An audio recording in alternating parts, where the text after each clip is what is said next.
Yeah, so I'm Anisha, and I'll be moderating this session. I think we'll wait for a few more people to join. But in the meantime, how is everyone doing today? Great. Doing well, thank you. Anisha, are you affiliated with university? Is that? Yeah, I go to UIUC. Okay. Yeah, so actually for Chicago Startup Week, we had a pitch competition. So I was kind of in charge of that, just like Luke's in charge of this event. Yep. Cool. Okay. So we have a couple more people.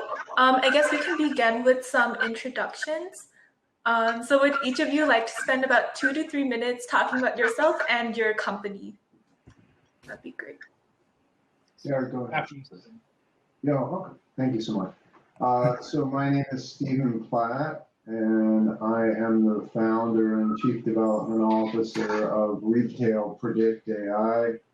Retail Predict AI is a spin out of my lab, my retail AI lab at Northwestern University, where I teach retail AI and robotics. And from those efforts, we started our company focused on very simple, easy to implement AI solutions. The first two we put into production is one is a store traffic prediction model that enables the user to 5 weeks out by day by hour predict traffic that might arrive in their store. We call that Predict T, and the second model we're putting into production is called Predict P, which is a demand prediction solution to address out of stocks, SX inventory investments, waste, and markdown optimization in retail. Okay, thank you so much. Jared, would you like to talk about? Sure. My name's Jared Lorince. I am technical lead for data intelligence at Narrative Science. So I'm a software engineer, in other words. We are a company that translates data into plain English stories effectively, right? So you connect we target mostly business customers, but we're in the process of expanding to other domains. Business customers connect their data sources to us, and we use AI to write stories, human like English, plain English, understandable stories about how your business is doing. So we can talk about your KPIs, dimensions and measures, all the sorts of things that you typically have to consume through a dashboard, like Tableau or what have you. We instead do that in plain English. And so we're big proponents of data storytelling as an alternative to more traditional ways of consuming data. And we really believe that that's the future of how especially non-technical people will be consuming data is through data storytelling platforms like Lexio, which is our flagship product, as opposed to dashboards and traditional models of data consumption. So that's what we do. And Narrative Science is another spin-out from Northwestern University, by the way. Yeah, thank you for reminding me. Yeah, the Larry Birnbaum and Chris Hammond brought it, out of CS department at Northwestern. So that was some years ago now. It's been 10 years now since we both of them are on my board at Northwestern. Okay. I know them all. Okay. Awesome. Okay, so if people have any questions that they would like to ask, you can write them in the chat or click on the Ask to Share Audio and Video button if you have like a more in-depth question. But just to get started, there are some general questions that we can like go through. So firstly, what do you foresee, what changes do you foresee AI having in your industries?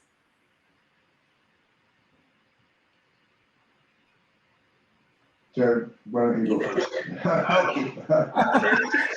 Now that we're in the business of predicting the future, I'll go first. So narrative science has an interesting approach to AI. I feel like there's sort of two general models of how AI can work. late in recent times, right? So you have more of the black box neural network approaches that you see companies like Google using for Google Translate and similar tools like that. And these are very powerful, but they do have their limitations. And so narrative science approach is much more white box or clear box in terms of how our software works and how our approach to artificial intelligence is. But that said, there's a lot of different ways to answer this question, but I think the best way to answer it from our perspective is that the tools that exist for consuming data right now are problematic and difficult to use for a lot of stakeholders, especially for non-technical people. And so where we see the future of AI being important in our industry is basically empowering non-technical users to interact with data in a meaningful way. And that's really the work with the AI. I can get into more, if there's more particular questions about how to target that, I could try to go at that, but that's sort of our philosophical stand in narrative science is leveraging AI to make data more understandable for the layperson. Okay, sounds good. Stephen, do you have anything you would also like to add about your Sure, thank you.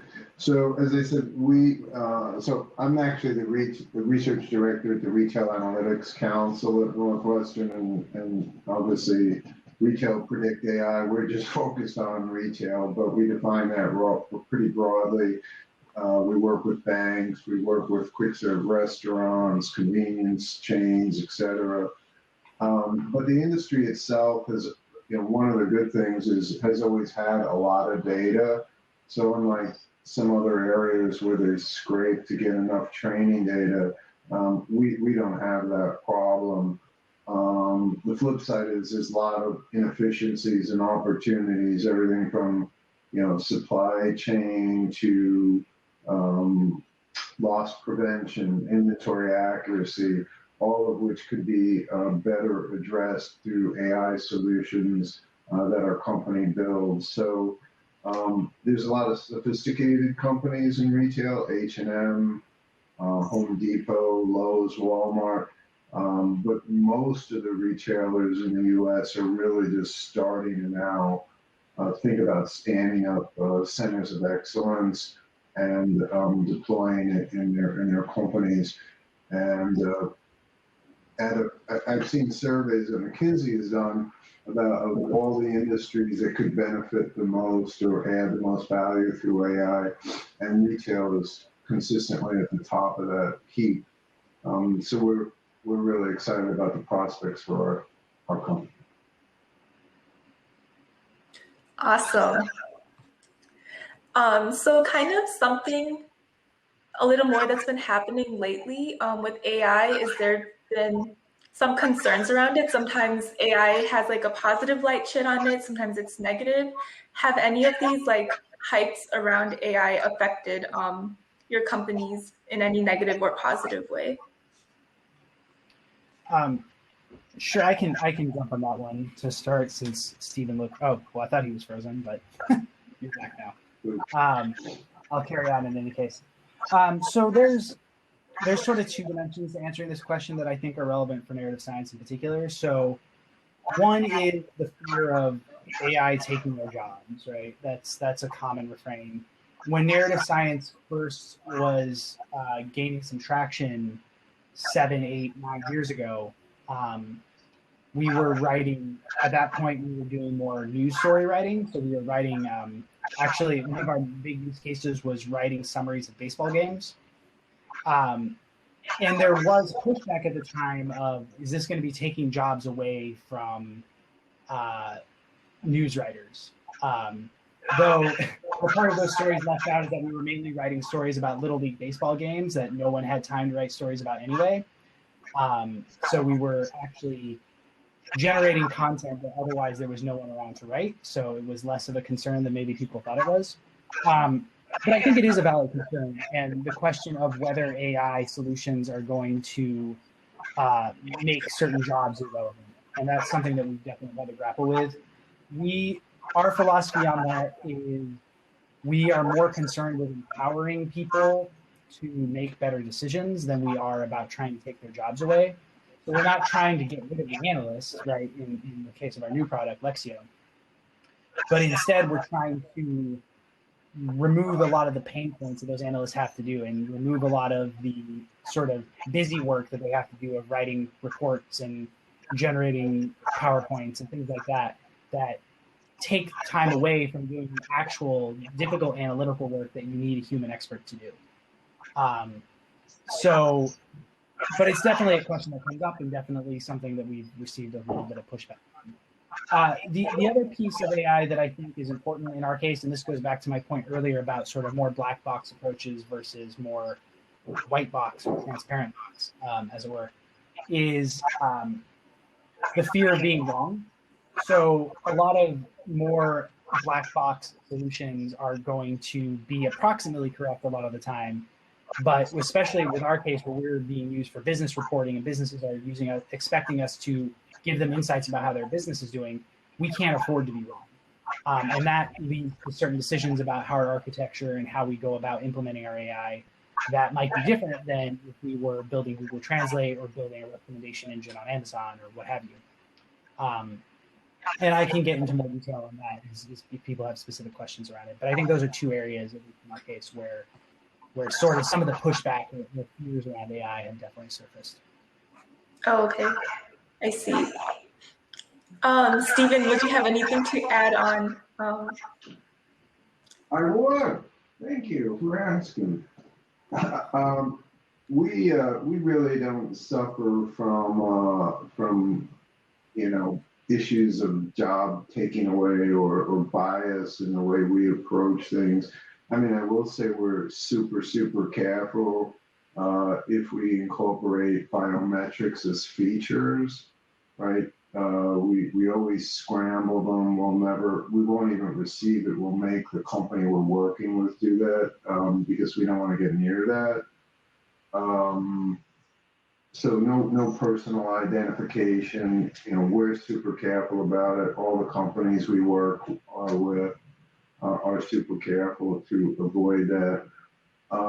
In terms of acceptance by the users, everything we produce has accuracy analytics attached to it. So if we're doing predictions, you'll also see on our UI our accuracy rates, because to Jared's point about black boxes, you have to make this stuff people believe in what you're doing. So we always embed different accuracy statistics. And then we spend a lot of time on usability, because the culture around the changes that we're trying to drive within an institution, you really have to think about the end user and how they'll embrace the technology and use the technology. So we put a lot of time into the user interfaces, as well as making them comfortable that what we're delivering is actually, accurately reflecting what they're asking us to deliver on. Oh, okay. Yeah, thank you so much for going into detail about that. Just a reminder, if anyone has any questions, they can type it in the chat, or we can bring you up on screen if it's a more in-depth type of question. So kind of talking about AI more in general, can you see any big issues developing out of it? Like, for example, about Skynet, kind of how that shows kind of a, or I guess kind of what types of problems can you see arising out of AI, just in general?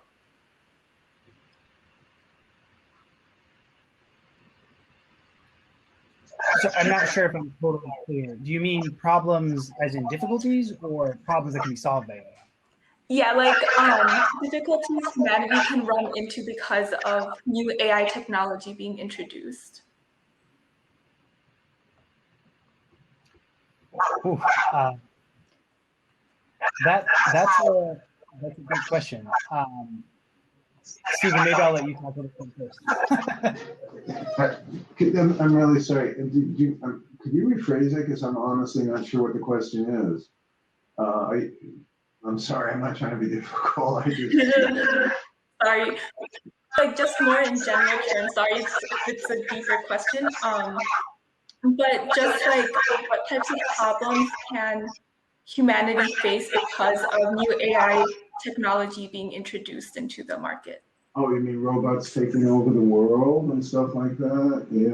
Yeah, I get that. And we do a lot with robotics too, so we get about a lot of that. If you read, when AI and intelligent systems are really supposed to become cognizant, right? Most projections are the earliest 50 years from now. I'll be dead by then, so I don't really worry about it personally. Maybe you guys have to. But, I really honestly think most of that is movie kind of, from TV and movies and the Terminator and stuff.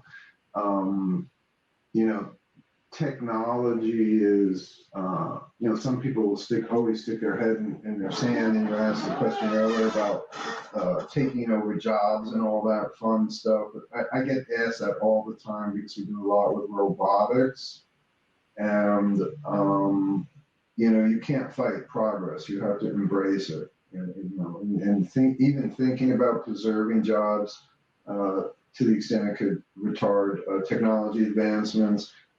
Personally, I think that's a very antiquated way to view the world, and it's coming whether you like it or not, right? I'm sure a lot of people weren't really thrilled about EVs a couple of years back, and now all of a sudden they're all jumping into it because they recognize the benefits, and so the only real issue is some implicit bias in some systems, and that just happens. So, might cause discrimination against certain people maybe getting a loan because of certain biases that exist in the data. But, there's a lot of really smart people that are making sure those things don't happen. And so I'm personally not concerned about it. I teach AI for a living, so obviously I'm an enthusiast. So I'm not too worried about that. I think to Stephen's point, a lot of the flashier issues are just that. They're flash without a lot of substance, right? The robots taking over the world and so on. There are real concerns. There are, your deep fakes and what the implications of that are for, which isn't strictly AI, but is in the same wheelhouse, right? That raises concerns about credibility of news and things like that, which are real concerns. But also to Stephen's point, the technology is happening whether we want it to or not, and we'd be better served by figuring out how to integrate it well into our existing processes than be fearful of it. Where I think, and I think Stephen also sort of hinted at this when he brought up the issues of implicit bias and things like that, right? I think the real problems with AI that we're going to face are going to be much more subtle than the things you see in movies. They're going to be biases that exist in recommendation systems. They're going to be at sometimes perpetuation of filter bubbles. For people, I'm going to assume most people have heard the term before, but right, there's been pushback against platforms like Facebook in the past where they've gotten really smart at recommending the content that you want to see, but that has just gotten people into echo chambers where they only sort of see the sort of things that they're already looking for and don't get a different view of opinions or get challenged in ways that we might want them to, that you would hope from, more traditional news sources or what have you. So I think there are challenges, and they're going to be very subtle, and that's what's going to make them the most pernicious, are the ones that are hardest to see and hardest to notice, because AI is, it's everywhere. It's in it's in retail spaces, it's in the products we buy, it's in the cars we drive. There are many places where it's affecting us that we either don't know it's affecting it or we don't necessarily know how.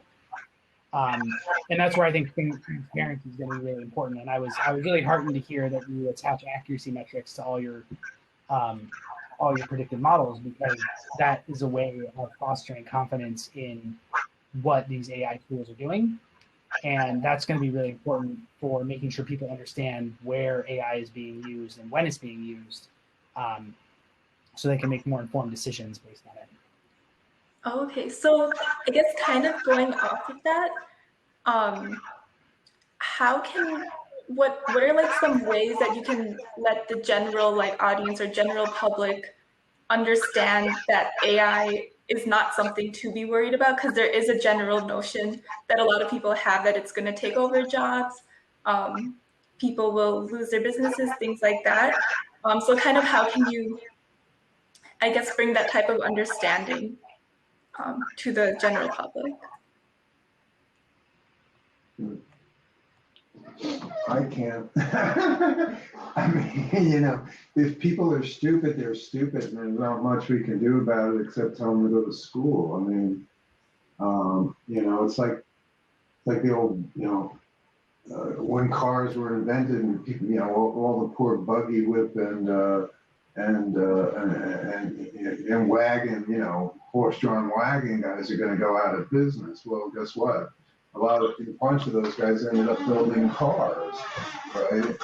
I mean, so life evolves, intelligence evolves, technology evolves, and are there displacements along the way? There are displacements along the way, and those people, need, as a society, we need to either make an investment in their education. Bill Gates has floated the idea that robots should be taxed so that people that are displaced get the benefit as they transition from old jobs to new jobs, that they have a living base, which I believe in. I mean, I'm not suggesting you abandon people that get left out. I'm just suggesting that evolution comes. There will be disruption, but that's life. And if people are fearful of change, I mean, today it's AI, tomorrow there'll be the next thing, and they'll be fearful of that. And all I can say is, it's no way to live your life, in my opinion. But again, I teach AI for a living, so I mean, even that you say people are fearful of that. I get that all the time with robots, because robots do physical jobs that do displace human beings to a point. But the reality is, most of the time, what you've seen, and Jared's kind of said this in his conversation, it's the robot complementing the human being. So I think, Jared, and I'm not trying to put words in your mouth, instead of that newspaper reporter doing scut work, that newspaper reporter is focusing on higher value add.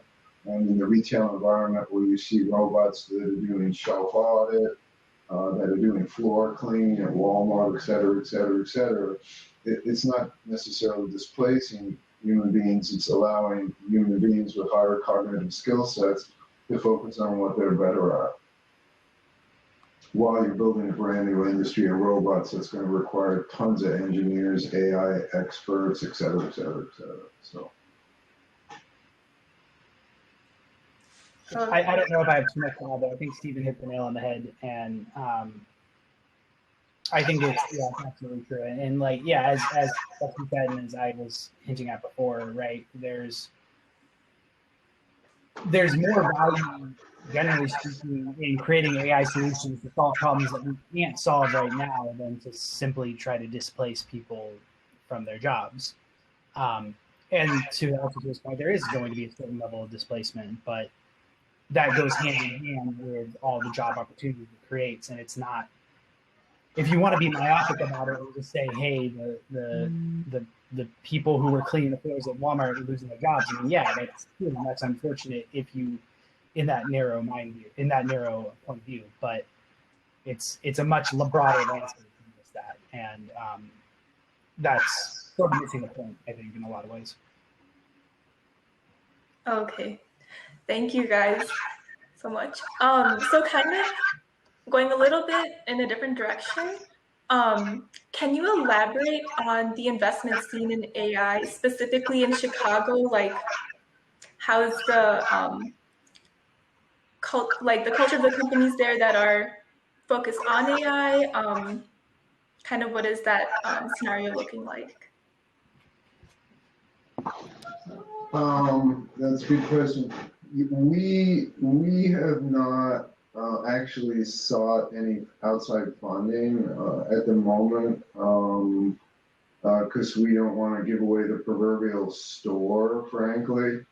I think at some point we might have to because we have pretty robust developmental roadmaps that we want to achieve. But for us, the longer that we can stay away from taking in outside money and suffer that dilution, we kind of prefer that. But I guess if somebody makes us the right offer that'll enable us to grow a lot faster, than suffering that dilution might be worthwhile. But we're about 5 people US, about 10 engineers in India. And for now we're fine. So we haven't really dipped our toe into the VC market at this point. I don't know that I'm close enough to the funding side of things to give a very informed answer here, but I mean, I can say that we definitely receive VC funding, and from what I've seen, there's plenty of it out there for AI companies. But it's not an area that I've had a lot of direct experience with, so I don't want to comment on it too directly, if that's okay. Yeah, that's totally fine. So I guess, what are like the current limits that are in your industry? So specifically with AI or with your companies, like what types of limits are you facing right now? Types of limits? So like roadblocks or kind of obstacles that you have run into while Oh, God, okay. Sure. Well, in our sector, when COVID hit approximately 12 months ago, stores either shut down, which meant retail businesses shut down, which meant they weren't real interested in investing in anything. And the ones that stayed open were really forced to shift their focus and their money to making their stores safe for associates and customers. Many of them were ill prepared for the shift to online. So a lot of IT money was shifted to click and collect, warehouse automation, et cetera, and that occupied the bulk of the technology space in retail up until about 8 weeks ago. And literally 8 weeks ago, and it's true in our business, and I was on the phone yesterday with a woman that leads probably the #1 AI recruiting firm in the country. She's up in Evanston, Linda Birch. Same thing. And so what's happened, the only thing that's impacted us really has been the economy. And I think now that people are feeling a little more confident that, there's a light at the end of this proverbial COVID tsunami, and that people will be coming back to stores, pretty regularly now, and the economy is getting better and people will be spending more money. Now's the time that and they also discovered a lot of the weaknesses, right? Particularly in supply chain during that time, because as they tried to shift, they weren't necessarily able to because, a lot of fulfillment, which historically was done from a distribution site, online fulfillment, all of a sudden you were distributing from stores. Well, where was that inventory? How accurate were you that the inventory was in the right place? We shipping from 3 different shipping points to fill one order, right? So it unearthed a lot of weaknesses in the link, particularly on supply chain. And so I think That discovery, along with an improving economy, has really dramatically changed literally in the last 2 months. And I think the outlook has changed fairly dramatically for us. I'd say on our end, two areas where we've encountered difficulties, which I think are probably things encountered by a lot of startups, is having enough data, for starters. That's obviously not a problem for Steven's company, which I envy a little bit. But with a smaller startup, if you are building a product, an intelligent product that relies on lots of user interaction data, you have a bit of a bootstrapping problem of accumulating enough data to do intelligent things before you have lots of customers. And usually, our solution to that is to develop solutions that are simpler and don't require as much data as the stepping stone towards more sophisticated AI solutions to recommending content and things like that. So that's one area I think you can have a challenge, which it depends on the domain, absolutely. Another area that we encounter challenges with is in specificity versus generalizability. So in our product, which is trying to write intelligent stories about data, there's a constant tension that we're butting up against. We can make it sound better and sound smart, be smarter, let's not say sound smarter, by making it more specific to particular domains, right? And when we were doing our first iteration on our product, we were actually very much targeted at Salesforce as a solution. So we connected to Salesforce. We had a bunch of Salesforce specific content. And that made the product smart and made it really effective, but it also very much limited the domain we could look at. And we're now trying to shift to more general purpose and more able to derive data from different domains and different sources, which presents the same challenges because to build your system in a way that's flexible enough to talk about any sort of data is in principle powerful, but also difficult. So I think that trade-off between being very good at anything specific versus being more generally intelligent is an area where there's definitely some tension, some difficulty. Okay, I see. And I guess kind of going off of that, what are some challenges that you kind of face when starting your companies, or yeah, basically when you're trying to scale your companies, trying to get the word out there? What are some difficulties that you faced? Well, the biggest problem we face, and I have a partner who he's more on the engineering side. So I'm an AI architect, design, and then work with the PhDs to build. And my partner is a computer engineer. Honestly, the biggest problem we have is we don't know how to manage anything. Yeah, and so that's a real problem. You need somewhere we got to find a business person, and we're getting close with hiring a really good sales guy. And it wasn't a mistake; it just happened, and we knew it. We know it now, and we admit it. It was. Everybody has their expertise in their highest and best use, and it's been, so that's been a bit of a challenge.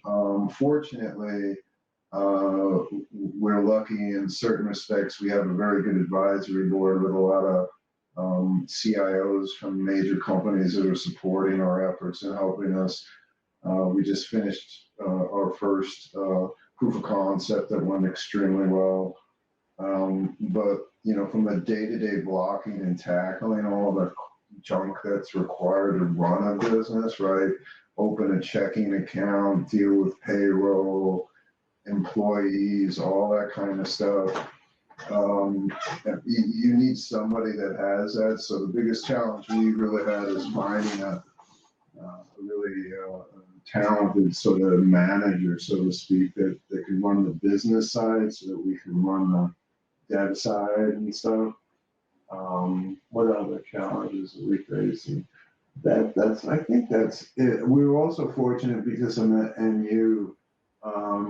a lot of AI companies have a real challenge finding talent. All of my students are masters in AI, masters in CS, masters in analytics. And I get to work with them on my lab, so I get to kind of pick, the pick of the litter, so to speak. So we've been fortunate in that. But that is a big challenge to many companies, is recruiting talent. So we've been fortunate there, but I'd say we probably should have thought a little bit more about having a manager. Like, you're graduating. Are you a business person? We can hire you, maybe. I don't know. What's your degree in, Anisha? Mine, I am material science and engineering. So I'm currently a sophomore in that. Excellent. Congratulations. That's awesome. Thank you. Yeah, but actually kind of going off of that, I was going to ask, like, say you don't have a bunch of students who have masters in like the field that you're like looking for, what would be a good way to find talent that can actually help you produce the content that you need? Content? Or not content, like to develop the Product. Well, honestly, if they're not wicked smart with Python and in Jared's case, I'm sure NLP and transformer models and stuff like that, it's not going to work, frankly. We teach students those skills, and it's like every person that comes to you comes with an expertise, right?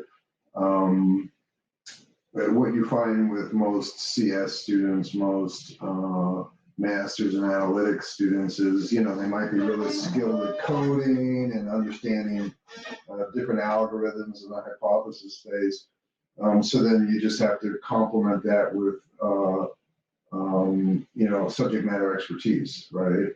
And making sure that they slow down and stop typing so fast and really understand what the business problems are. But at the end of the day, if they don't have that core skill set in analytics and CS, at least at our shop, because that's what we do, is we build systems, it's not going to work, frankly.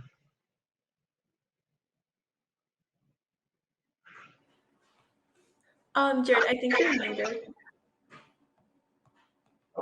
An accident. In our case, I say it's a little different.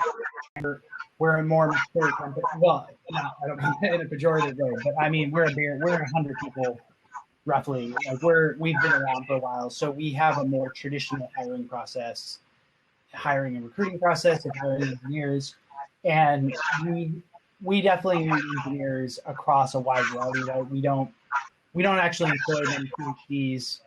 I'm one of the few, and the applicability of mine is not super clear at times. But we have a more traditional hiring and recruiting process, as that's similar to how other startups would have them. And we're generally more interested in just looking for smart, quality engineers, and not necessarily AI experts. That will likely change as the product matures and we get to different stages of development. But luckily, we don't have a huge problem with recruiting and hiring people for that reason. But yeah. Okay, awesome. Thank you so much. I think we have a few more minutes left. So if anyone, again, has any questions, just let us know in the chat, or we can put you up on the screen and you can ask them. So I guess, can you tell us a little bit about the benefits and trials of integrating AI with other types of products? Kind of how does that look? What types of challenges do you face in doing that? Or what types of positive outcomes are there? So I was actually going to say something to this in your previous question. It depends a little bit, right? Because I can imagine one framing of this question is just getting people comfortable using AI for solving problems that they're already solving, which is one thing and is a real problem that might be more applicable to Stephen's case, and I'll let him comment on that. For us, where we kind of struggle a little bit more, and struggle's the wrong word, but the challenge we face is that and I hate using the word disrupt, but it's a little overused, but we are trying to disrupt a market and get people to use a different kind of tool and a different kind of technology, right? We're advocating for people, instead of using dashboards and using these tools that you're used to using, instead we have this new approach, this data storytelling perspective on how that you should consume and receive insights from data. And we're strong proponents that it's powerful and useful, but we do face the challenge of trying to force a paradigm shift and trying to change people's behavior. And I think that's one of the biggest challenges you can have is when you're trying to, it can be the best product in the world and the best, most effective technology in the world, but if people are not used to using it and aren't comfortable using it, then that's a major roadblock. So that's something that we're getting more traction and making more progress on it, but that's definitely a challenge that we face is getting people to have a genuine paradigm shift in how they're interacting with data. And what we find generally is in sales calls and things like that, once people get it, they get it and it's great and they want to use it. But getting over that initial hump is sort of hard if your technology is really representing a different mode of interaction with the tools people are used to using. I don't know if that was a perfect answer to the question, but. Oh, that makes a lot of sense. Yep. Stephen, do you have anything to add on to that? Yeah, I mean, to Jeff's point, and he's in a vastly different business than I am, but I know a lot about narrative because I know the founder very well. But whenever you're introducing new ways of doing things, some people embrace it, some people resist it, and you have to be just really conscious of how you drive that acceptance. The one thing for us is we have a pretty unique business model where we're very focused on very, very, very specific use cases. We're not trying to be an enterprise solution that solves everybody's problems. And then inevitably when we go in there and say, this is what our solution does, and if you comport data to us in this format, we could have a model trained, have you up and running in 4 weeks, and be very inexpensive at it, which we are.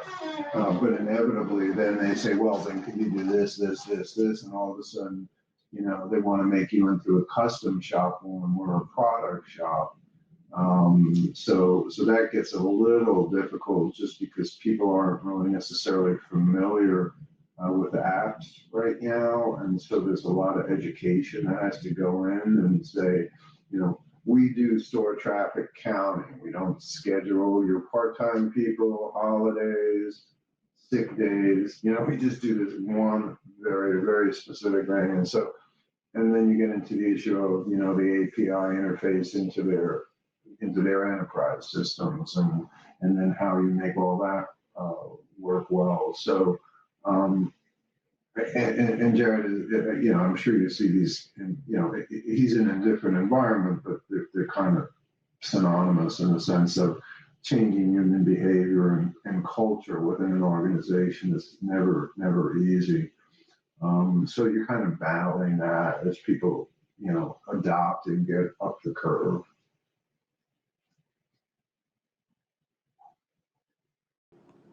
Yeah, so kind of going off of that, kind of what are some like techniques that you're using to kind of educate people about what exactly your product does versus what impression they think it kind of does?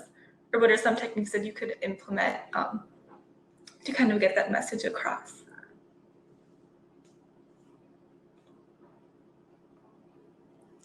I think you're muted again. I was getting feedback, so I muted. So I was gonna say, you're looking at it, right? It's doing things like this. It's doing outreach to get people familiar with the concepts we're talking about. It's talking at conferences and symposiums and things like that is definitely a piece of it. You know, we're lucky. We have a sales team that does a lot of this for us, right? They set up calls with people. They demo the product. They illustrate to them sort of the power of it through demos. We actually built this obviously is not possible for every AI solution, but we built a public demo site of our product that we can point people to that has a bunch of example stories with example data sets so they can see the power of the product and what sort of content it can generate. So those are some of the approaches we've taken. But again, being a slightly larger organization, we can rely on sort of a more traditional sales process to demo the product to people and get it in front of people.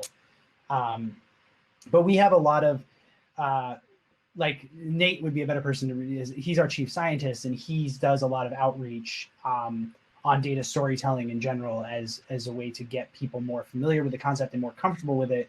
And we put on various events that we do at the company. We've had conferences and so on that we've put on, all generally trying to do outreach and trying to get the community, the business market we're after, to be more familiar and more comfortable with data storytelling as an alternative to more traditional data consumption, modes of data consumption. So those are some of the strategies that we've taken. I'll let Stephen say what he has to say. I'd say, honestly, at the end of the day, it's like selling any new product, right? You have to have a reasonable marketing plan and strategy, and whether that's a new beer, beer's probably getting a lot easier to get people to try than something they've never tried before. But writing academic articles, publishing in the trade, right? Being interviewed by some of the leading AI publications and stuff, just kind of getting the word out there. We do a ton of demos.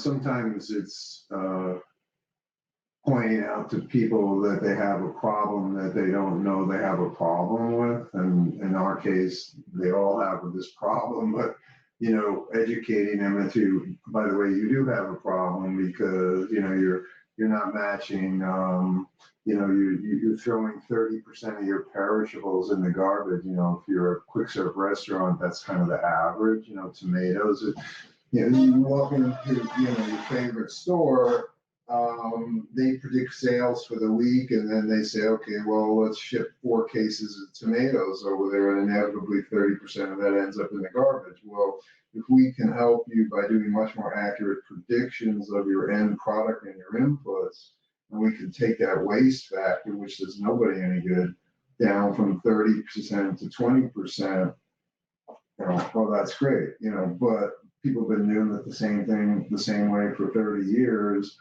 And, at some point they just accept, okay, we have 30% waste. Well, that's not necessarily, the best way to save the planet and to save you money. So you got a problem we're trying to help you solve. So sometimes it's even, more fundamental than that. You have to even show them that they have a problem. Jared's situation is a little different. He's solving a problem they know they have and helping them do it much more efficiently. In our case, sometimes we have to say, well, you actually do have a problem. Then we got to convince them to use us. So it's a little bit more complex, but.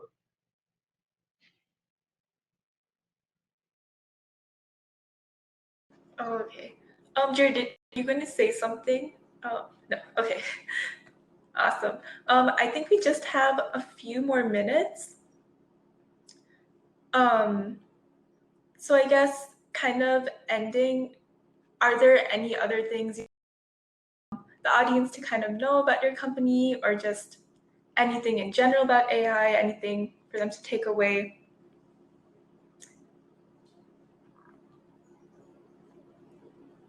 Sure, I can take a stab at this. I did not have prepared remarks, but I think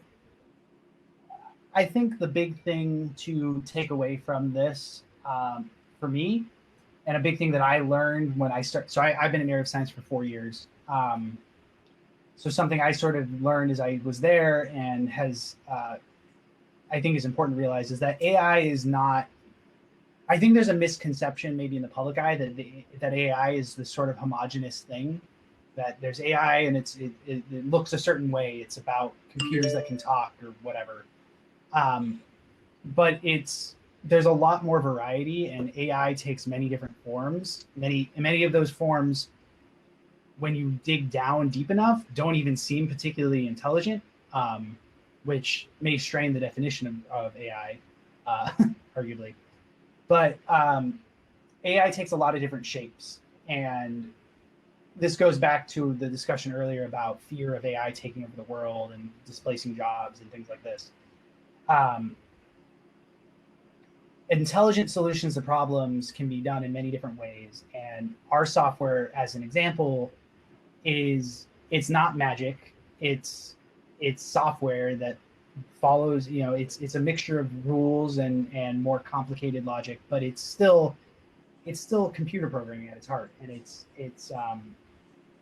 not this monolith magical AI intelligence that's out there. And so I think that should, on the one hand, put people's mind at ease a little bit about the fears around AI, and I think it should also open up their horizons to realize that AI is a huge space, and there's a million different approaches to it and different problems it's trying to solve, and lots of things there, and that people should probably broaden their definition of what they think of when they think about AI, and realize that there's lots of opportunities there, and there's, especially for young people in college who are looking for jobs and are interested in working in AI. I think it's definitely worthwhile to from places like this in particular, to learn about different companies and see the sorts of different approaches to AI and what it looks like, and realize the landscape is much more diverse and varied than maybe people would realize at first glance. And Jared has a great points, and it kind of led me to think about the sort of flip side of all of that, which is all the hype that's around AI. So you really can't help but everybody has an AI solution and everything, right? And so there is, in my opinion, quite a bit of hype around it too.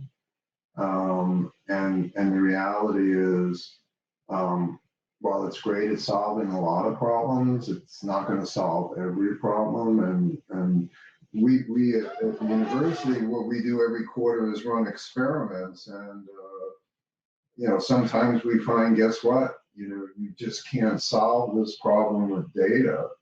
And we ran into an interesting one not that long, about a year ago, when we were trying to model around consumer use of coupons, to get discounts, right? And we just, every feature that you can possibly imagine, we looked at.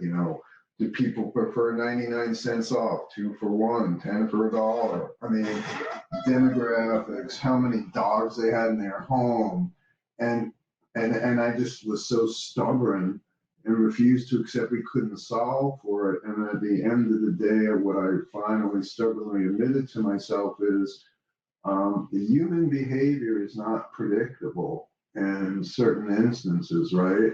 I mean, sometimes I'll get a coupon and I'll use it. Sometimes I'll throw it in the garbage. Sometimes I'll forget to bring it, then I'll use it.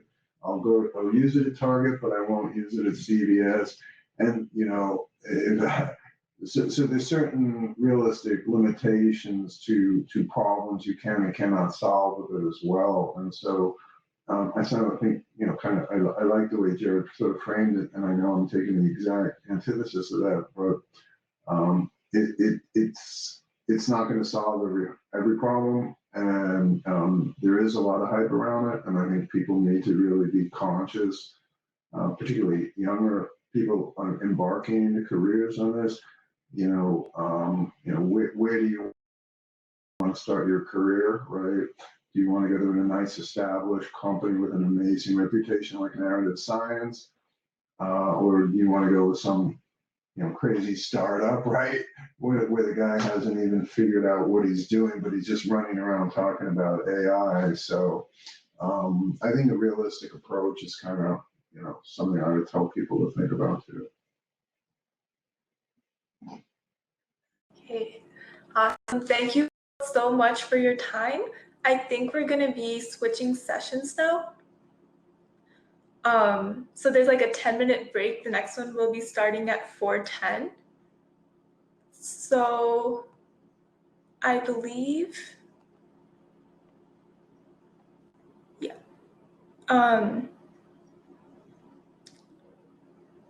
So if you're in session 3 or session 2, if you go on the sessions tab that's on the side, then you'll be able to navigate to your respective sessions. Any clue where I'm supposed to go? Yeah. Yeah, thank you. Yep, so there's the sessions button on the side, and you are going in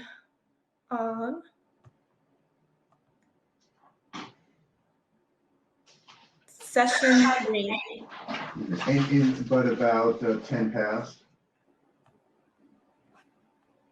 10 past. Wait, sorry, can you repeat that? Yeah, I'm sorry, at 10 past the hour, you said? 10 past, yeah. Yep. Awesome. Okay, well, thank you so much for your time, Jared, a pleasure. It's great getting to meet you. And thank you so much for hosting this. It was great. Thank you. Thank you both so much.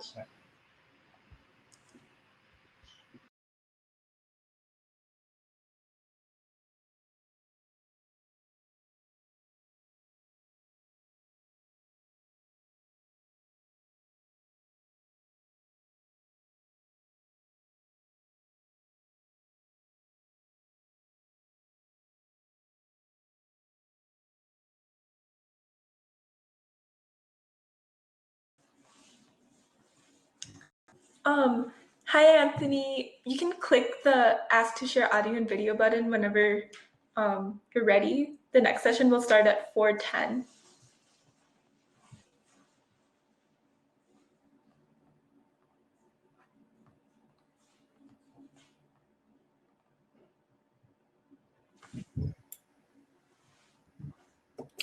Hi, Anisha. Hi. Hey, so I know I'm a few minutes early. I'm just going to sit here and work. That's fine. Please ignore me. Thank you.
Okay, I think we'll start in a couple minutes. There's supposed to be 1 or 2 more panelists, so we'll just wait a couple minutes to see if they join. Anisha, will you tell me about yourself? Yeah. The moderator today? Yep. So I'm a sophomore at UIUC, and I'm studying material science and engineering. Yeah, basically with Chicago Startup Week, there was a pitch competition earlier, so I was kind of organizing that, but now I'm helping Loot with Startup Symposium. So. What got you into this startup symposium in the Chicago Startup Week? Yeah, so on campus, there's an organization called Founders Illinois Entrepreneurs.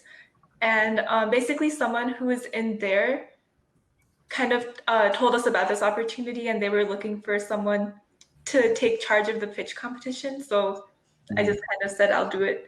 Cool. That's how I got into this. And how were the pitches today? Did you enjoy any of them? Yeah, they were really interesting. A few of the startups that pitched have done a lot of competitions in the past, and so they've already raised a lot of funding from before. So they were already established for a student startup. Yeah. And Anisha, will you remind me, what is this panel about today? Yeah, so basically just letting the audience know kind of more about AI, what your company does, and then the booths later on will kind of be like the one-on-one experience with the individuals who are attending the Startup Symposium. Okay.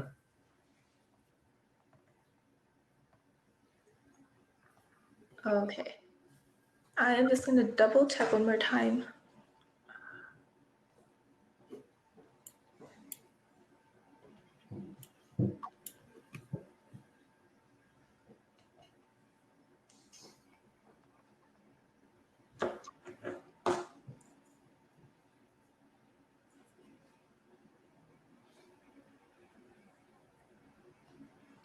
Okay, I think we can just start though.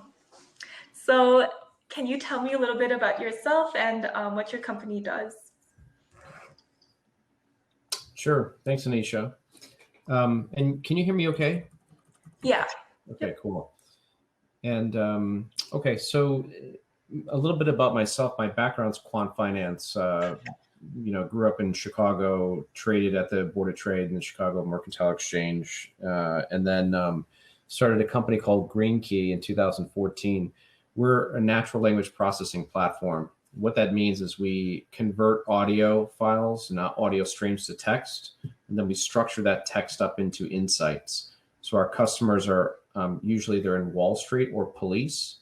And the examples are there like banks. We are listening to their phone calls. We transcribe sales calls. We help their salespeople get better at what they do.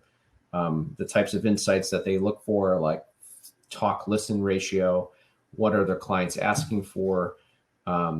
We also process a lot of 911 phone calls for Motorola, who's one of our investors. So a lot of the 911 call operator flow comes through Green Key. In those calls, we do real-time address verification. We do in-call coaching because remember, 911 operators are human beings and they make mistakes. And so if you can surround them with some workflow efficiencies, we can make them a little bit faster, more efficient with their job.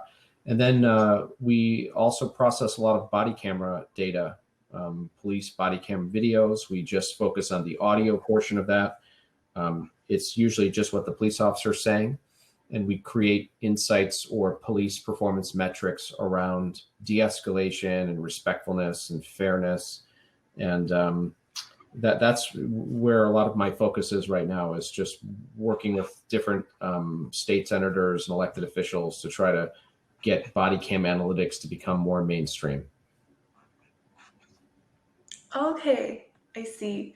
So kind of going with that, how is the public's perception of your company kind of do they have, because something with AI is a lot of the times there'll be some time where there's more of a positive perception of AI. Sometimes there's a negative perception of AI. So kind of how does that affect your company when those types of issues occur?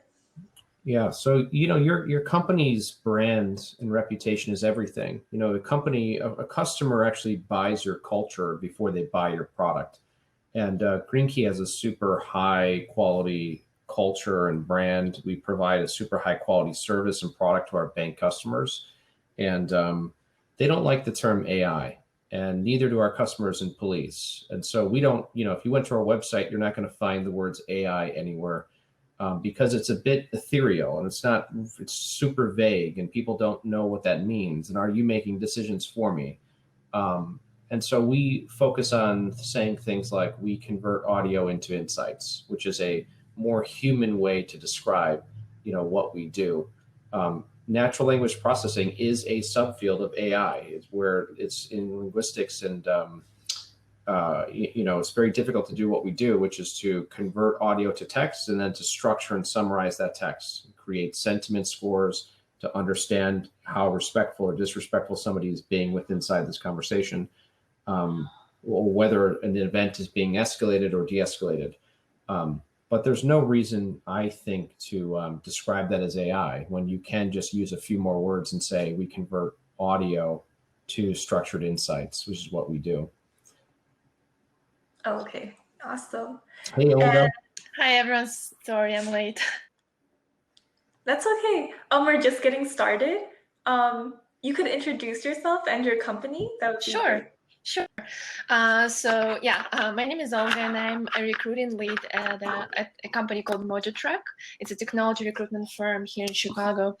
And we work with a variety of different clients, technology organizations. In recent years, we noticed that a lot of our clients, they started to invest into data-related, AI-related projects. And so we're here to help. So we started to establish our expertise in those.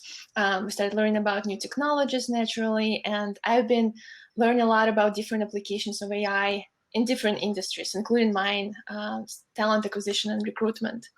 So I'm here today really to share the state of AI in recruitment industry, as well as to learn more about AI in general, the future of AI. I'm looking forward to this conversation. Awesome. Thank you so much. So I guess starting, how was it to start your company? So what challenges did you face? Any roadblocks, obstacles, or high points in starting?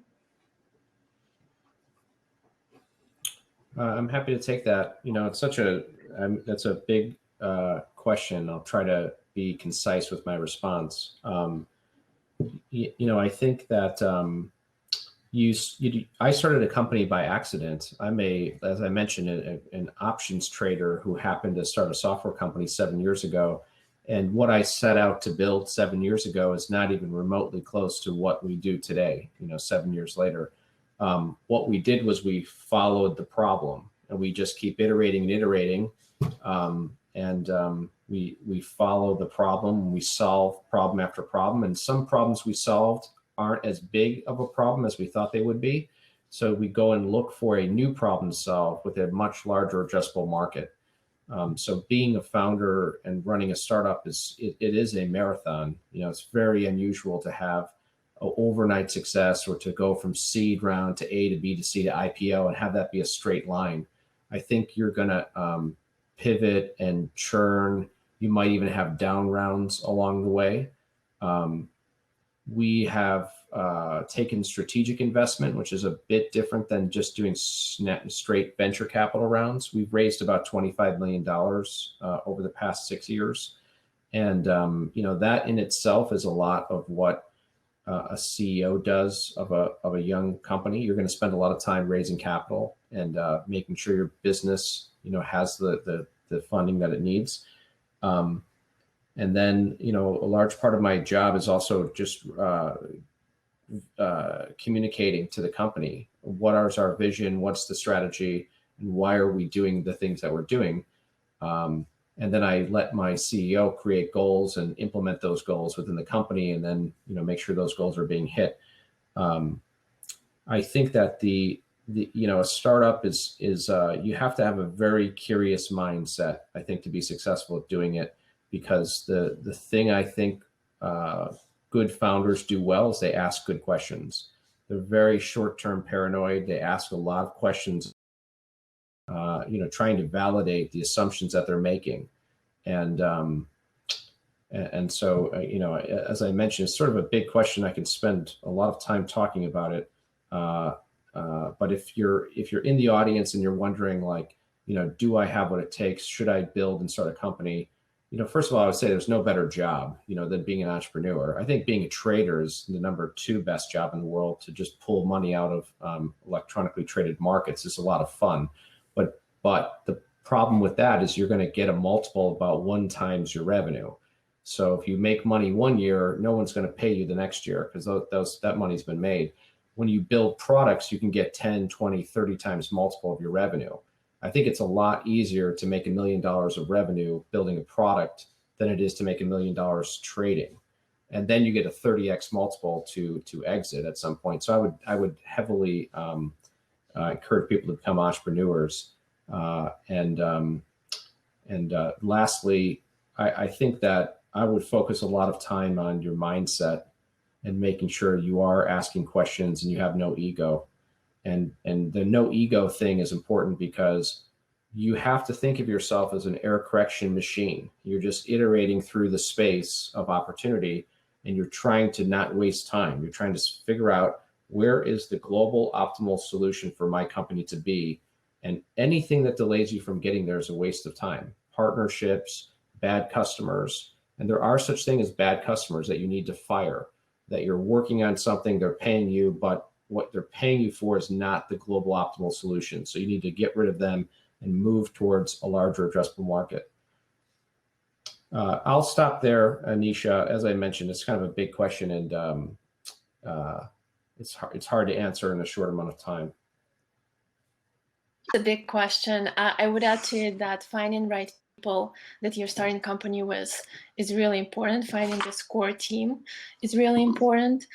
Being resilient and not, if you fail fast. I think that's, everyone knows that. But perfectionism sometimes also hurts a lot of people when they're trying to do everything 10 out of 10. Sometimes 8 out of 10 is good enough, and it will keep you going, really. So that's my suggestions. That's spot on, Olga. I really like that you said the word resiliency. We have an acronym that we hire for. It's called Doc Wessie. Whenever I interview somebody, we try to score them on cultural principles, and it's directness, openness, curiosity, work ethic, and I like to think of that as resiliency. And we ask a lot of questions to score somebody on resiliency. And the reason why resiliency is such a good predictor of founder success, and as an angel investor, I'll tell you, like, the resiliency is so important to find it and detect it. And a lot of times you'll see it in like first generation immigrants, kids that came here to the United States have unbelievable resiliency, because they don't have the option to fail. They don't have the safety net of mom and dad to bail them out. And so you see that and you hear that, and they will just run through walls. There's no quit in this person. And a lot of venture capital or angel investors won't come out and tell you that right away, but they're asking questions to figure out if you're a quitter. And being resilient, a lot of being resilient is about living healthy. It's about being balanced. Like Olga mentioned, not being a perfectionist, but trying to do things 8 out of 10, because people that are perfectionists that do 10 out of 10, they burn out. And also, if you have unhealthy behaviors or habits or drugs or alcohol, you're never going to be resilient. Your highs are going to be way too high. Your lows are going to be way too low. You have to really balance yourself to be resilient and to not eventually quit under the enormous pressure of raising millions of dollars and hiring people and having all those people depend on you. It's a lot of weight, and it's not for everybody. But if you can do it, you can do it because you're resilient. I like that you mentioned an example of first generation Americans I myself immigrated 10 years ago, so I do know the pain, and I know that being resilient is very important to succeed. One of the questions, so we are hiring for our clients and for internal team, we always try to find out what's beyond the just professional experience, what families, what background a person comes from, and just digging a little bit deeper, you understand if a person is coming from a hard work. Yeah. In general, and that really helped us to build a really good team. Mm-hmm.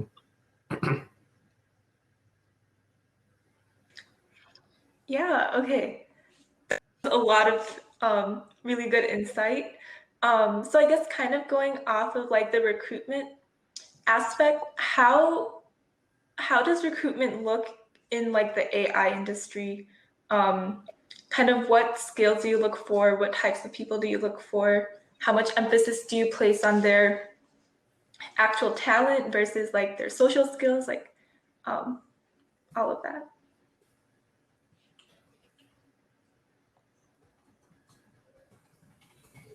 I think the question is for Olga, but I'm happy to join in, Olga, if you have any technical issues over there. Yeah, I can tell, I can give an answer from perspective of a technology recruitment firm that works with different clients.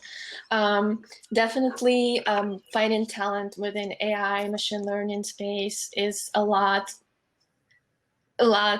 harder than finding a web developer to build a website, for example. So what we are doing, we've noticed that a lot of clients, they're investing in data-related projects, and we started to build our expertise there by going to different events, connecting with industry professionals, practitioners, and what we've learned is a tight community of people. My advice to graduates, people who just graduated college, is to be within that network, really. And work with recruiters. I know recruiters have really bad reputation on the market, but finding the right recruiter who can help you finding the right client for you, that's also very important. I noticed a lot of young professionals, they may have also issues with their resumes. We are not, all of us, we are not excellent resume writers, but sometimes it's good to understand that we need help. And ask for that help. You may ask your recruiter, you may ask your career advisor in college, your friend. Crafting a really good resume will put you a few steps ahead of the competition. But yeah, it's really competitive, but good news is that the industry is growing.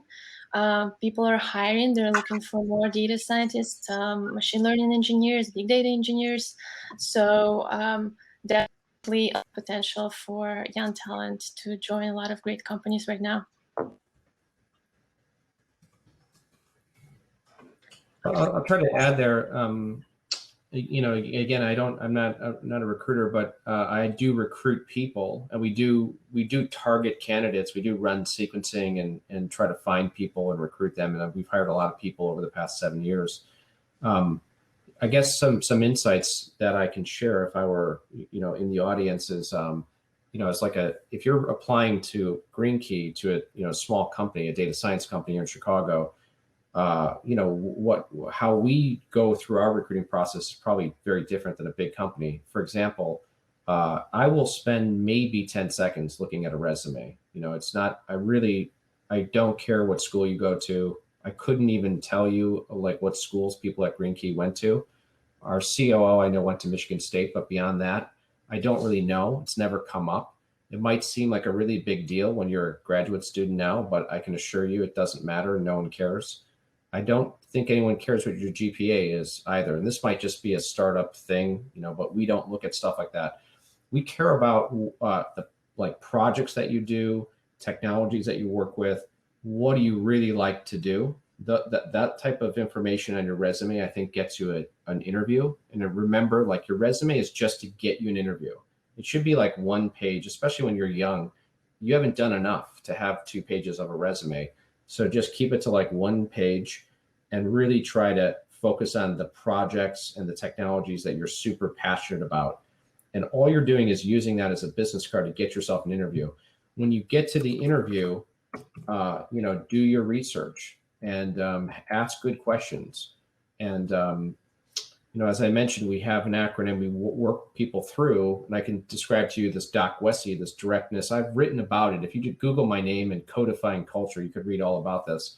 But essentially, we said there's really good hires at Green Key, and then there's people that wash out or for some reason aren't here a year later. And what are the things that differentiate that? So we wanted to quantitatively codify what is our culture and how do we attract and hire for it and retain people. The number one thing is directness. And my team doesn't like when I say that word directness. They prefer to say compassionately candid. They think that more accurately describes it, but I already created the acronym DocWESI, so I remember it as a D. Directness means this. It means, yes, everyone's smart. We know you're smart, but do you have the confidence to surface your good idea? Can you look around the company and say, this is a bad idea, let's get rid of that and let's replace it with a better idea? That's the number one thing your job is as an employee at a company, is to do that. And here's why people don't do it. Especially data scientists are too shy to surface or point to something as being a bad idea. They don't want to offend anybody. That's why you have to do this in a compassionately candid way. A lot of salespeople, for example, are too candid and they're not compassionate about how they surface bad ideas. So you really want to make sure that you're direct and you're confident about surfacing, replacing bad ideas with good ideas. Totally agree with that. There's one more point that I wanted to mention, especially to students or people who just graduated college. Adding private projects, personal development projects to your resume, it's really a big plus when most hiring managers see those, they would pay attention. It's very competitive out there, but if you could highlight one or two projects that you've done and what you've learned from those, it would definitely help you. Mm-hmm. Okay, thank you. So I guess the next question would be a lot of people in the general public kind of have a negative impression of AI or machine learning because they don't know too much about it. So kind of, are there some experiences you've had with that, or are there some tactics that you think are really helpful to helping the general public understand what machine learning, AI, and these related fields are really about?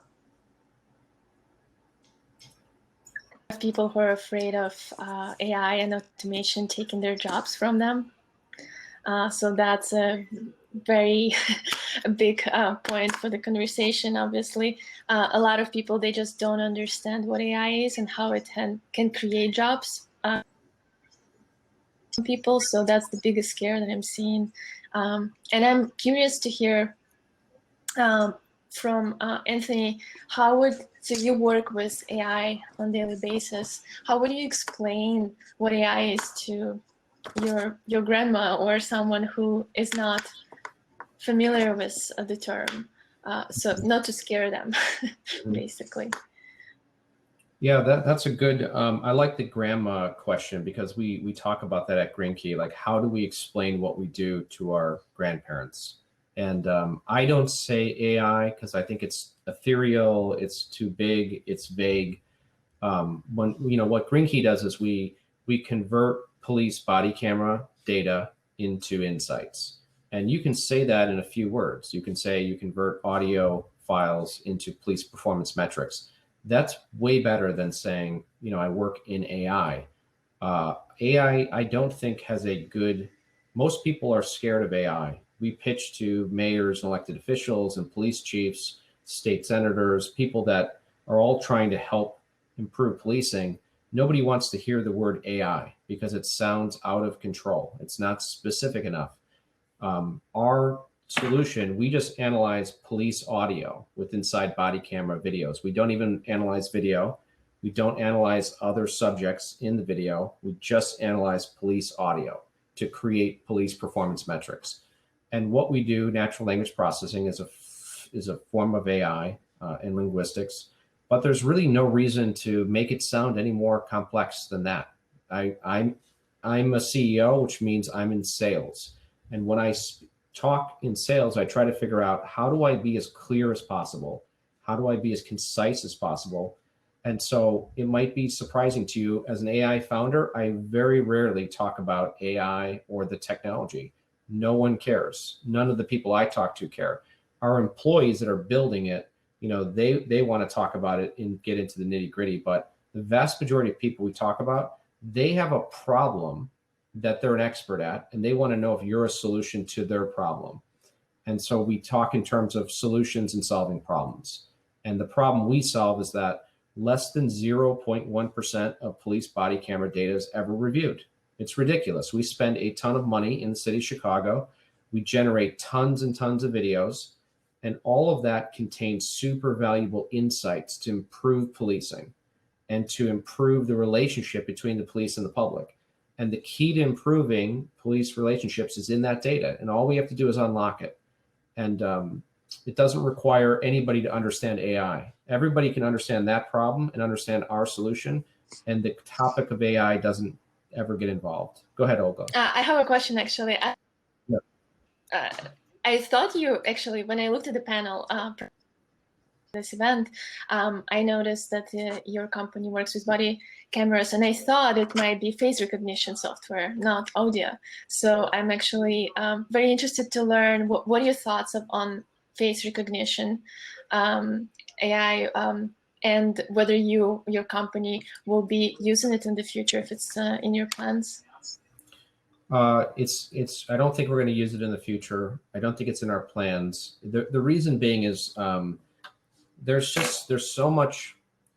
Just because you can do something doesn't mean you should do it. And like, it's very hard to get paid to do video analysis on police body camera data. That's the reality. It's a lot, like, this data is super protected. I have privacy rights. You have privacy rights.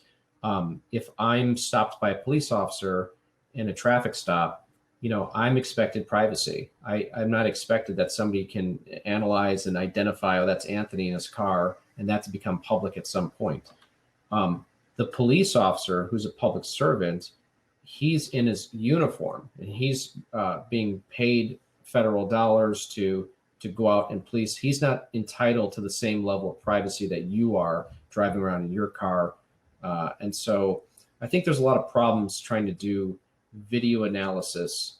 It's not a business I would get into. I wouldn't invest in a business that's doing it. There's too many protections that are being created, and I don't see that trend stopping. It's one of the big things we get asked, especially in California, that have some of the most stringent privacy laws. When we go out and work with LAPD or San Francisco's police department, right away, they want to lay out all the laws and say, hey, you got to make sure you're not violating any of these laws. And the good news is we're not, because we ignore the video and we go right to the audio of the officer. I'm sure there's a ton of really cool video analysis stuff that could be helpful, like license plate recognition, for example. I'm sure that facial recognition could be helpful. The problem is that you have to have all this oversight infrastructure put in place to make sure it's not abused by the police, because it's very will be controversial. abused by the police. Yeah. Mm-hmm. Yeah. It's in Chicago. It's well known. You can Google that. Chicago police got access to this NLP technology that they were scraping social media with. They were scraping public Facebook feeds with, and that got shut down right away. And so, if these technologies can be abused, they will be. I don't see video analysis happening until there's like oversight infrastructure in place first to police who can use it and in what circumstances.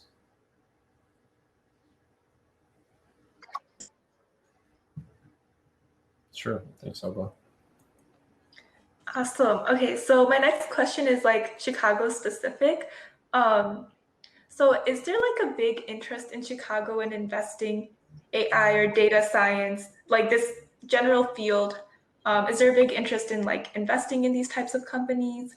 And what does this scene kind of look like?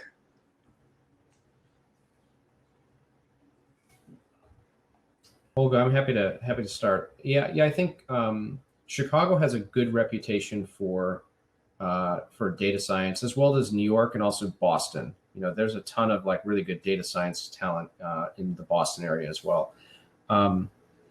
Yeah, Northwestern, University of Chicago. I mean, the whole Midwest. You know, a lot of data science talent flows into Chicago. Um, I'm sorry, Anisha. I don't know what was the second part of that question, other than like, is Chicago known as a data science hub? Yeah, that was like mostly just like, is there a lot of investment in there? And then is there also, I guess, adding on to that, is there like a lot of interaction between different companies that are in that space, kind of with each other? Yeah. Yeah, you know, I introduced myself earlier as a quantitative. You know, my background was quant finance. My degree was in quantitative finance. It was like a, you know, there wasn't a data science term, you know, back then. We just were called quantitative strategists, but it was the exact same thing. We worked in MATLAB, we built Excel models, and today, you know, all these kids are working in Python. I think that you know, the just like having a data science background, I think it's just like required now. It's just sort of you know, it's a really basic skill that one should have and acquire. The types of skills that are unusual to combine with the data sciences: explainability, your soft skills, your knowledge of like the entire business and how one develops product and validate and gets revenue. And you know, certainly like you know, I wouldn't, on a list of like 10 things to really focus on while you're in school, number one would be like communication and your soft skills and your exposure to other people, and less on your hard skills, in my opinion. I just, there's not a big differentiation between like one Python developer and another one at Greenkey, for example. But there's massive, you know, the people that, like Tejas, our co-founder, he did his PhD at Northwestern. Because he can explain super complex topics to very important, influential people in the world, he is incredibly valuable to all businesses throughout the country. And so I would focus on like that explainability, be able to explain super complex topics simply. This is one of my trick questions during screening interviews, depending on the position, obviously, but I often ask to explain to me, like I'm a 5-year-old, what is Spring Boot, or what is Hadoop? And depending on how a person answers it, I could identify candidate, when they're able to explain what is Java development, just use an example, a table and a chair, something like that. So yeah, soft skills are really important. But going back to your question about data science scene here in Chicago, lots of great companies. So Tempus, they're doing cancer research, and they work with a lot of data. I know there are a lot of fintech companies that work with data. Caterpillar Digital, they're building digital data analytics platform for their IoT devices that they have. So lots of opportunities here. Yeah, and great schools in the area. So.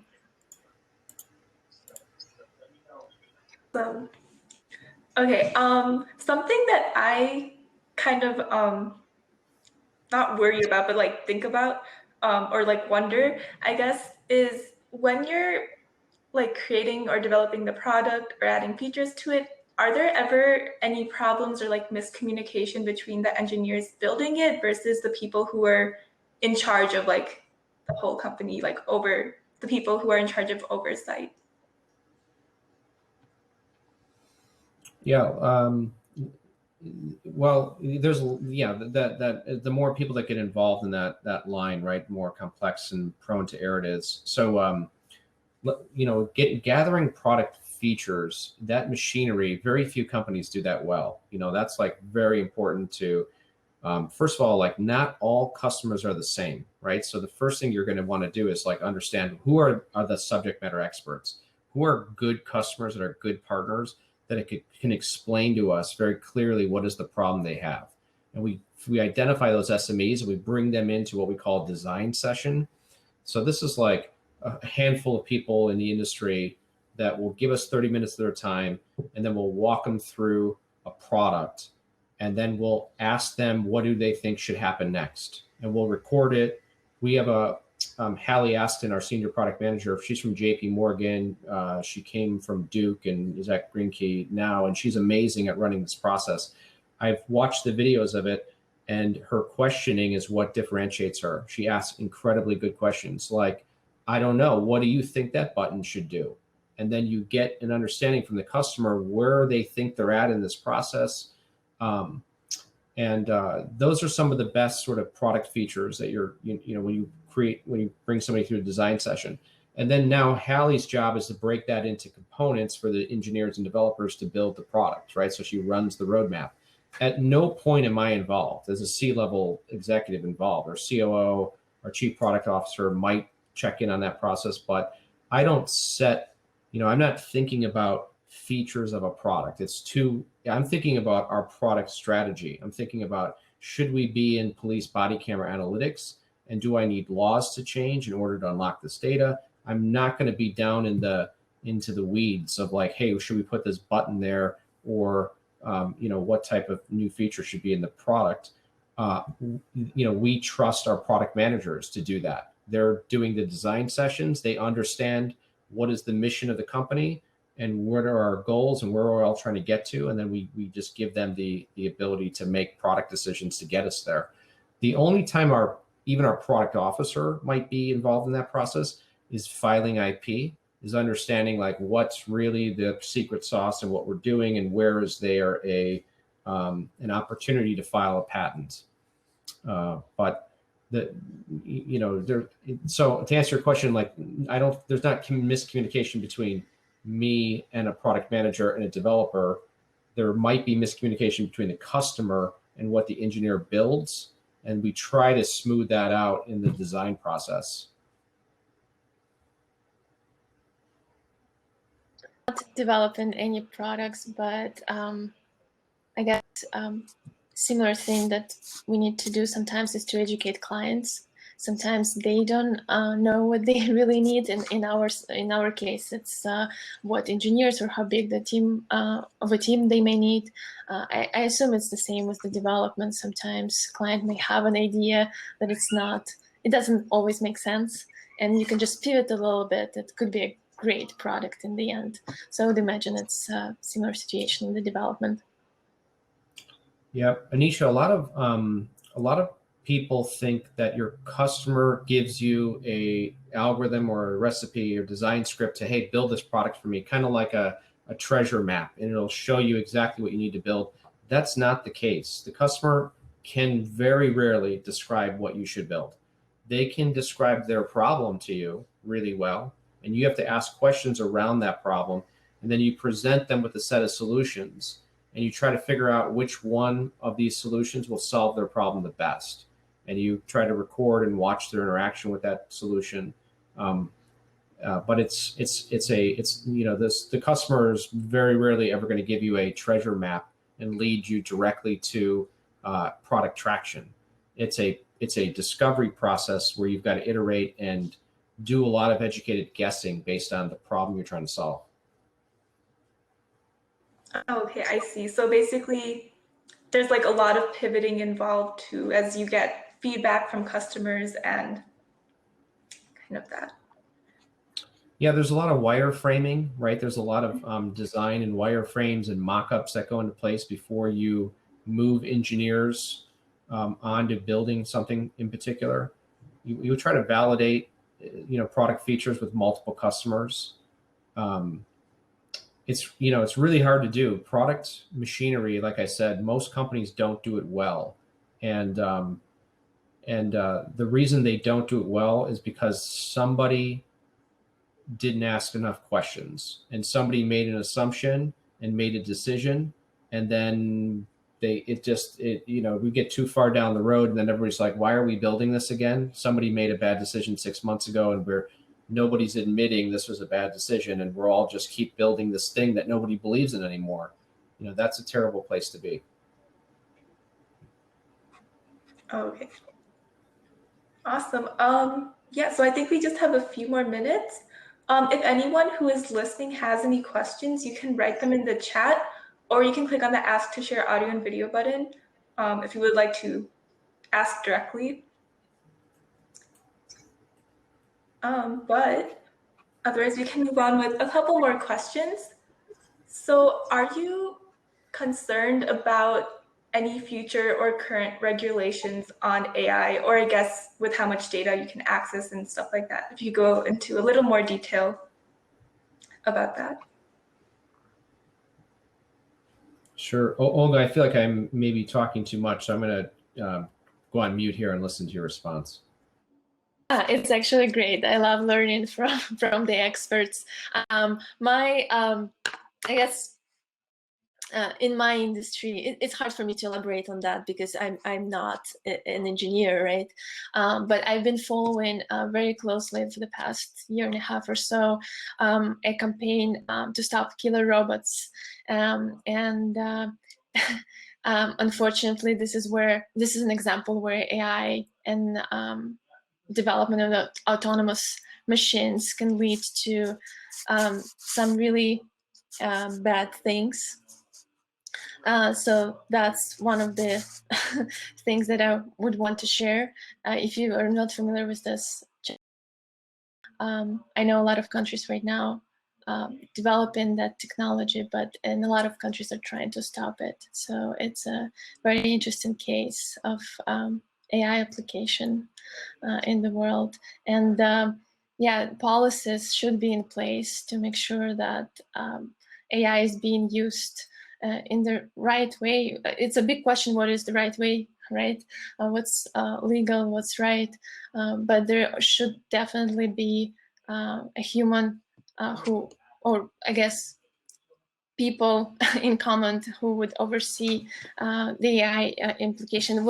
We can use AI for many purposes, but it doesn't mean that we should use AI for some.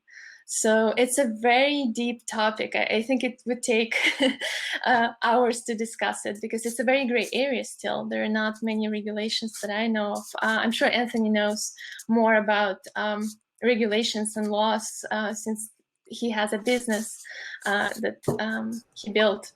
But yeah, I think there are not enough regulations or not enough conversations about it.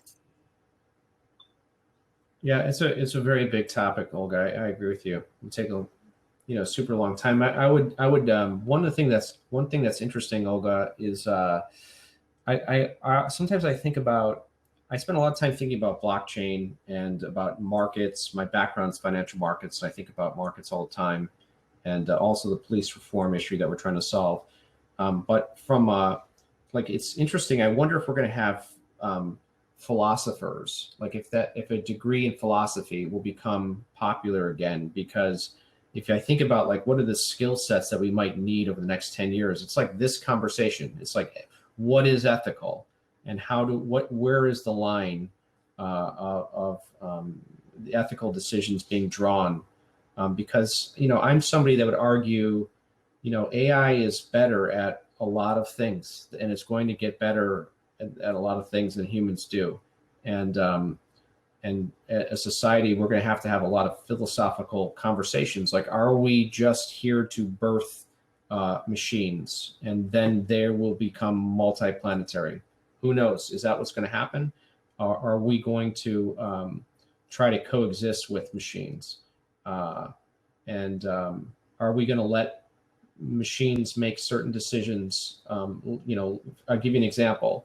Could a machine, if people are in autonomous vehicles, for example, and they're sitting in their Tesla and it's driving themselves, and there's a crash that's about to occur, and are we going to let machines decide, like, if that car is going to crash, it can move left and kill this person, or it can move right and kill this person? Like how do we weigh those decisions? Are we going to look at age?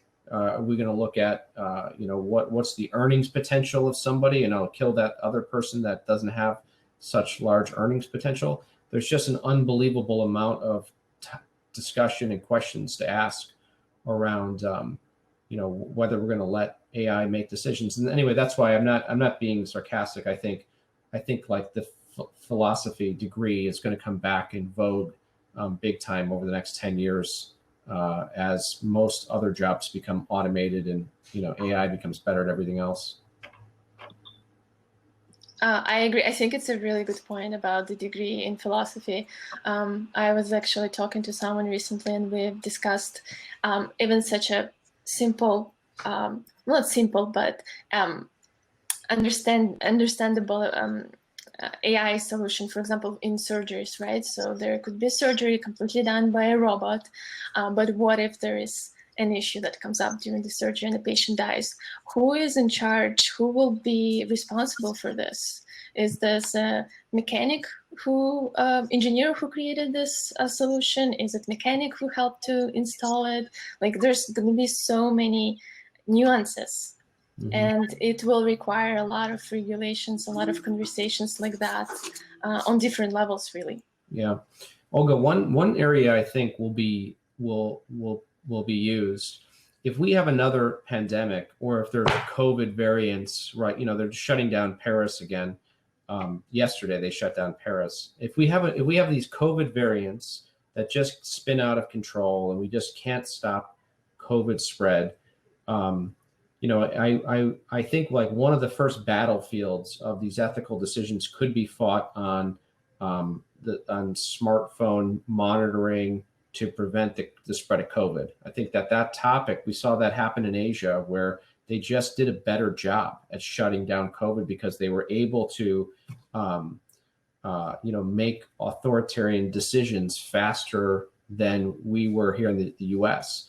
And I think that the next pandemic, the next virus that comes to the US, I think will be handled very differently. And I could see AI, and specifically around, how do you shut down cities and towns, and how do you keep people in their homes? I think that's probably a topic that will become very important.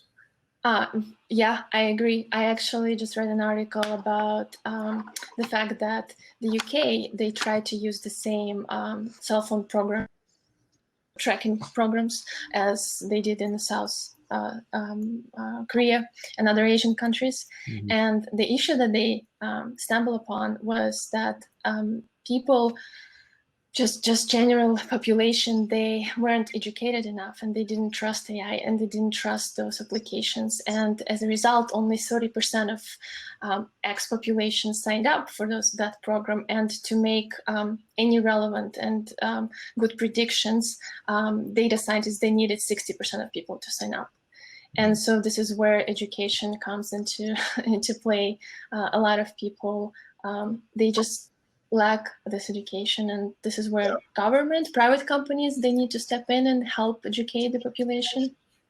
Yeah, Olga, I have 4 kids, and I talk to my kids about AI. One of the best analogies or examples is to talk about laughter, and how the human brain, basically, we reward as we get new information or we create a new mental model, we laugh, and that's what laughter is. It's like a surprise.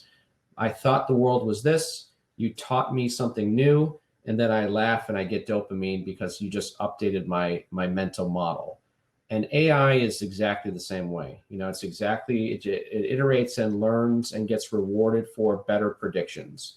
And I think that the more people that understand that it's really just a bunch of models, I think hopefully it won't be so scary in the future.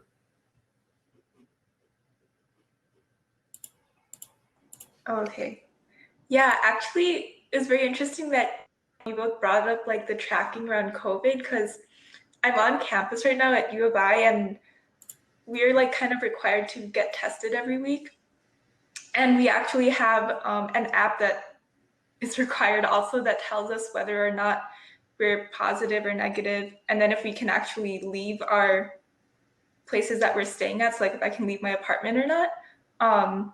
And there have been questions around that, how much is too much going into your privacy, things like that. But I just thought that kind of related a little bit.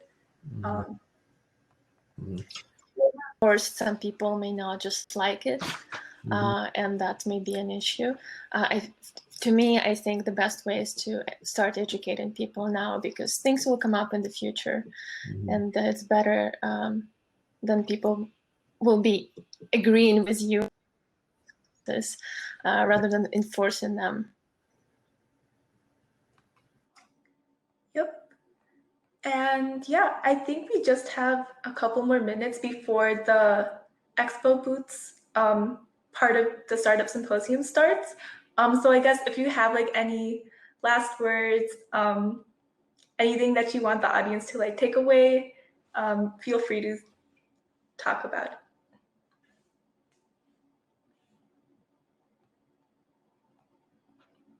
it. Sorry, Anita, can you just repeat that question, please? We were breaking up there. Yeah, we just have like a couple minutes left. So if you have anything that you would like the audience to know or take away basically from the conversation or about anything, feel free to just talk about it. Okay, I would say Google my name and feel free to contact me if you want to talk about anything from like raising capital to building businesses. I have a podcast on Spotify called The Strategic Mindset with AT. I like talking about strategy and building a business and building a product. It's just a big game. We're just all playing a big game here, and it's a lot of fun. And I would encourage you to do it. Being an entrepreneur is pretty cool, and I'm happy to help. And you know, selfishly, like when you teach, you learn. And I tell people all this time because you know, I don't mind mentoring or teaching, because when I am talking about something, I'm actually teaching myself something and learning as well. And so there's a lot of mutual benefits, and you know, feel free to contact me.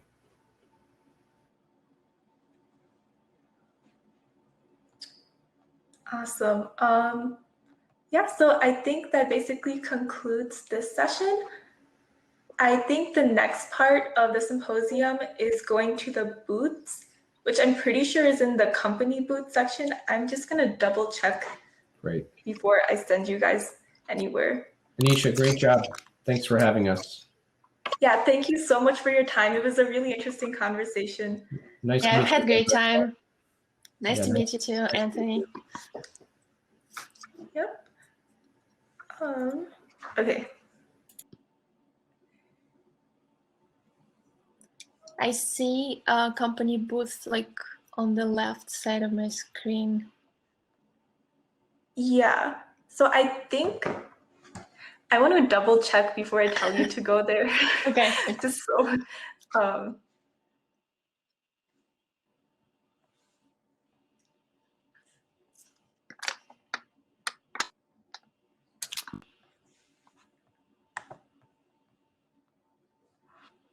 Okay, yeah.